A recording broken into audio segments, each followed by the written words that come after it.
Hello student.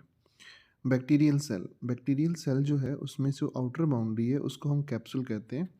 Capsule जो है mucopolysaccharide की बनी एक स्ट्रक्चर होती है और रेसिस्ट फैगोसाइटोसिस हेल्प एडेशन, मतलब वो चिपकने के अंदर हेल्प करती है, एडेशन प्रोसेस में हेल्प करती है।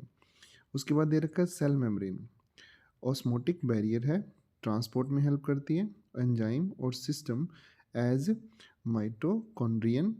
और ये अपन कह सकते हैं कि जो एक्टिव परमेबिलिटी रहती है वो सेल मेम्ब्रेन की रहती है।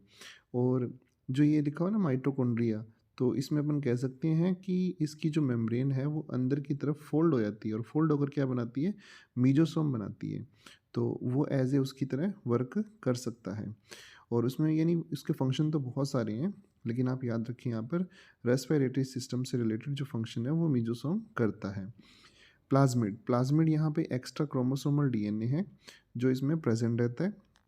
स्पोर्स, और इसकी जो बॉडी है बैक्टीरिया की वो स्पोर फॉर्मेशन में भी पार्टिसिपेट करती है।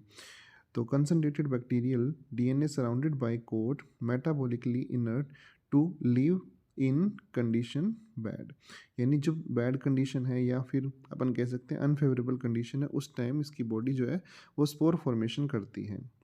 ग्राम पॉजिटिव और ग्राम नेगेटिव, तो ग्राम पॉजिटिव और नेगेटिव जो है इसकी जो सेल है उस सेल के बाहर की जो मोटाई है उसी पर डिपेंड करती है।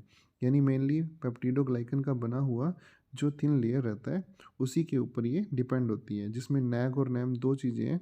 नैग यानी कि एन एसिटाइल ग्लूकोसामीन और एन एसिटाइल म्यूरामिक एसिड, तो ये यहाँ प्रेजेंट रहते हैं। तो इनके कारण ही अपन कह सकते हैं जितना इसका मतलब थिकनेस होता है उस थिकनेस के बेस पर इनको पॉजिटिव और नेगेटिव में बांटा गया है। बाकी ग्राम स्टेनिंग से इसके बारे में पता लगा सकते हैं। पिली या फिम्बरी या पिली जो होते हैं वो स्ट्रक्चर इसे चिपकने में हेल्प करती है। और ये जब किसी बॉडी सरफेस से चिपकती है तो या फिर किसी अनदर बैक्टीरिया से चिपकती है तो वहाँ कंजुगेशन ट्यूब बनाने में भी हेल्प करती है। कंजुगेशन ट्यूब जो है वो डीएनए को ट्रांसफ़र करने में हेल्प करती है। फ्लैजिला यहाँ मूवेबल बॉडी है, यानी मूवेबल करने में हेल्प करती है। तो इसकी जो मोटिलिटी है वो इसी पर डिपेंड करती है। इस बेस पर इसे इसकी जो प्रेजेंस है उसकी संख्या जो है उसकी बेस पर इसको माना गया है।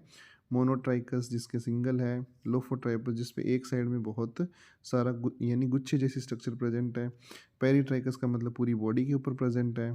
तो इसके अंदर ये चलने में, इसको मूव करने में हेल्प करता है। तो ये थी बैक्टीरियल सेल।